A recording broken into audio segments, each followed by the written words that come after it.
আমার শব্দ লেখা একটি কবিতা আপনাদের পাঠ করে শোনাচ্ছি। একটি প্রেম বিরহের কবিতা। কবিতাটির নাম হচ্ছে একটি বিরহের আলপনা। 200 বছরের ঝাড়বাতির দিকে তাকিয়ে যাকে দেখি সে আমার নয়। সে রাতের চোখ লাল করে এসে মধু পূর্ণিমার দিনে তার ক্ষমতা দেখিয়ে দিল। ঝাঁক পাখি, বেহুলা, রামী, সতী, কেউ কাউকে উইশ করে না অপরাহত রাইফেলের সমবেদনা।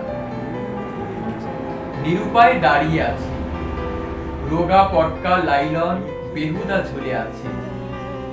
পাঠ করছি অনুসংহিতা, বেঈমান মগজ হাঁটু পর্যন্ত, এবং এই সব ঘুটে পুরা বিকেল কাঁধে যাকে বেড়াতে দেখেছি তার নাম হিরিং। বাতিটা ঝুলে আছে নির্বাক নিচ্ছু, যেখানে কেউ নেই, শ্মশানে।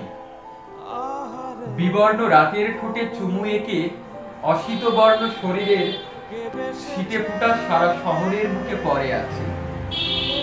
কালো ধোয়া, ছাই ভস্য ম্লান চোখের জলে জানিয়ে গেল কেউ আছে। আলোটা লক্ষ্য করে ঝাঁপ দিবে শূন্যের শরীরে। কে তুমি হিরিং?